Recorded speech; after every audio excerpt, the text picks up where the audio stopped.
God's word for today. आज के लिए परमेश्वर का वचन. இன்றைய கர்த்தருடைய வார்த்தை. ఈరోజు దేవుని వాక్యం.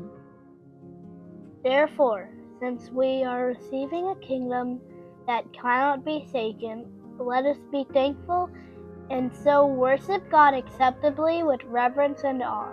Hebrews 12:28. इस कारण हम इस राज्य को पाकर जो हिलने का नहीं, उस अनुग्रह को हाथ से ना जाने दें, जिसके द्वारा हम भक्ति और भय सहित परमेश्वर की ऐसी आराधना कर सकते हैं जिससे वे प्रसन्न होता है. इब्रानियों 12:28. అందువలన మనము నిశ్చలమైన రాజ్యమును పొంది దైవ కృప కలిగి ఉందుము. ఆ కృప కలిగి వినయ భయభక్తులతో దేవునికి ప్రీతికరమైన సేవ చేయుదుము.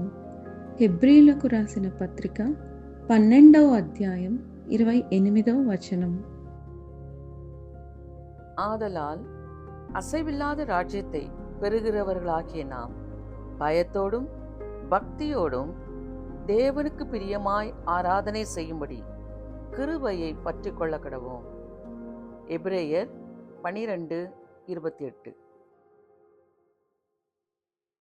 நல்ல போராட்டம் போராடி ஜெயிப்போம், நித்திய ஜீவனை நாம் பற்றிடவே விசுவாசத்தில் நிலைத்திருப்போம், அசையாது அழைப்பினை காத்து கொள்வோம்.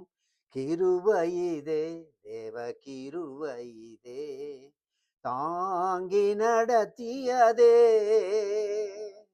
நேசரிலே பொன்னேசரிலே அகமகிழ்ந்தே நாம் ஆனந்திப்போம். எங்க நல்ல ஆண்டவரே, இந்த நல்ல காலவேளைக்காய் ஸ்தோத்திரம். தேவனுக்கு பிரியமான ஆராதனை செய்வோம், கிருபையை பற்றி கொள்ளவும், அசைவில்லாத ராஜ்யத்தை பெற்றுக்கொள்ள தினமும் கிருபையில நிலைக்க உதவி செய்யும். मुझे जनங்களே आशीर्वदियों यीशु नाम में अपा आमेन आमेन. प्रभु जी सुबह के वक्त के लिए हम धन्यवाद देते हैं.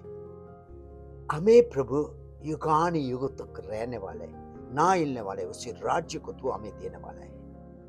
भय भक्ति के साथ तेरा अनुग्रह प्राप्त करते हुए तुझे आराधना करने वाला मैंने तेरे लोगों को आशीष दे खुदा. प्रार्थना सुन ले. धन्यवाद धन्यवाद यीशु के नाम में राजा. आमेन आमेन. Gracious Heavenly Father, we thank you for this beautiful morning.